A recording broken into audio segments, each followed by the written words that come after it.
और कैसे हैं आप सभी लोग। उम्मीद करता हूं कि सभी अच्छे होंगे। तो चलिए, अच्छे हैं तो फिर कुछ जानकारी भी ले ली जाए। आज का हमारा टॉपिक है, जनरल साइंस का टॉपिक है और उसमें बायोलॉजी का टॉपिक है, जिसमें विटामिन्स के बारे में बताएंगे। अब विटामिन्स जो जल में घुलनशील होते हैं या पानी में घुलनशील होते हैं, या जो फैट या वसा में घुलनशील होते हैं, तो फैट और वाटर में जो हमारे विटामिन शामिल हो जाते हैं, ऐड हो जाते हैं या उसमें मिक्सचर हो जाते हैं, उनके बारे में बताया जाएगा। अब यहाँ पर ध्यान रखना कि आपका चाहे यूपीएससी हो, पीएससी हो या कोई और एग्जाम हो, विटामिन्स के बारे में क्वेश्चन पूछे जाते हैं। तो फिर इनके टाइप भी पूछे जाते हैं कि कौन सा विटामिन पानी में घुल जाता है, कौन सा विटामिन आपके फैट में घुल जाता है, और इनके केमिकल नेम क्या होते हैं। तो इसीलिए जो चीजें पहले से क्लियर हैं कि ये चीजें पूछी ही जाएंगी, तो उनको अच्छे तरीके से तैयार करते हुए चलें। और अगर नहीं करोगे पछतावा होगा, रोओगे, पछताओगे कि काश इस चीज को क्लियर कर लिया होता, तो यहाँ पे डाउट नहीं आता। नहीं तो एग्जाम हॉल में बैठे होगे और फिर दिमाग में आएगा कि पता नहीं कौन सा विटामिन किसमें है और किसका क्या केमिकल नेम है। तो इसलिए ये दिक्कतें ना आए। ये पेपर आउट वाली चीजें हैं, जो पहले से आपको पता है कि ये चीजें आएंगी, तो उनको तो बिल्कुल ना छोड़ें। जो चीजें नहीं पता है उनके बारे में तो चलो हम कुछ बोल ही नहीं सकते, लेकिन जिनके बारे में पहले से पता है, और मैं अक्सर बता देता हूं, जिनके बारे में पहले से पता होता है कि ये चीजें एग्जाम में आ सकती हैं, तो उनको तो 100% क्लियर करके चलो। बाकी फिर जो है वो देखा जाएगा। ठीक है, तो चलिए अपना टॉपिक शुरू करते हैं। सबसे पहले हम बात करते हैं पानी में घुलनशील विटामिन के बारे में। देखिए, पानी में घुलनशील जो विटामिन होते हैं उनको समझते हैं। Vitamin C, vitamin B1, vitamin बी2, vitamin B3, vitamin B5, vitamin B6, vitamin बी7, vitamin बी9 और विटामिन बी12 या बी12। ठीक है, तो ये वो विटामिन है जो आपके वाटर में घुलनशील हैं।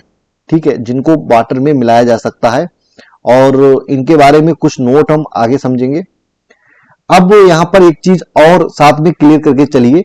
जब विटामिन के बारे में पूछा जाता है तो कई बार ये देखा गया है कि विटामिन के केमिकल नेम या रासायनिक नेम भी पूछ लिए जाते हैं।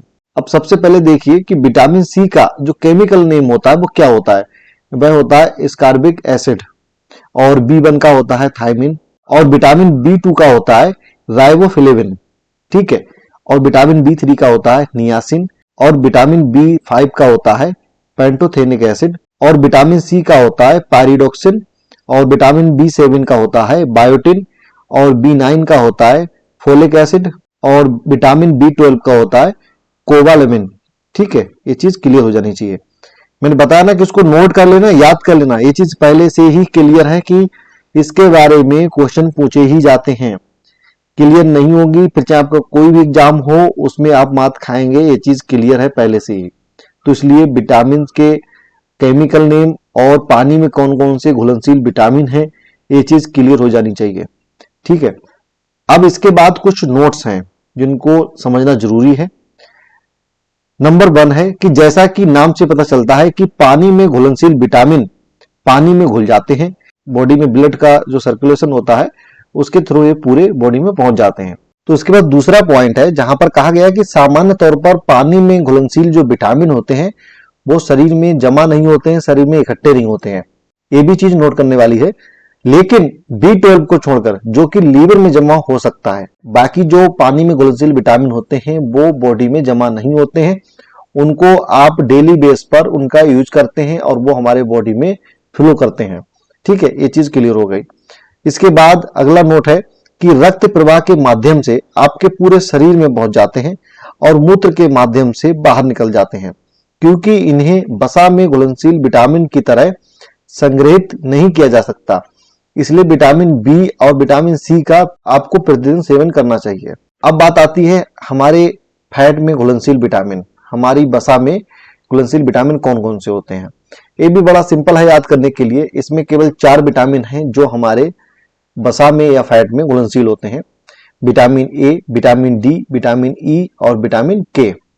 इनके भी आप जो केमिकल नेम है वो भी समझ लीजिए। ए का केमिकल नेम है रेटिनॉल, और डी का केमिकल नेम है कैल्सीफेरॉल, और विटामिन ई का जो केमिकल नेम है वो है टोकोफेरॉल, और विटामिन के का, देखिए विटामिन के यहाँ पर 2 पार्ट हो गए हैं, K1 और K2।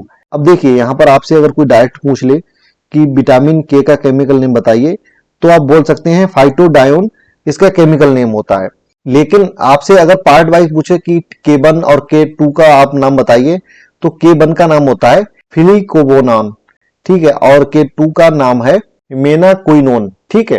तो ये आपके विटामिन जो फैट में घुलनशील हैं उनके नेम थे, और इसके अलावा इनके केमिकल नेम क्या थे वो बताया गया है। अब इसके बारे में भी कुछ नोट्स हैं, वो समझ लीजिए, इनको याद कर लेना।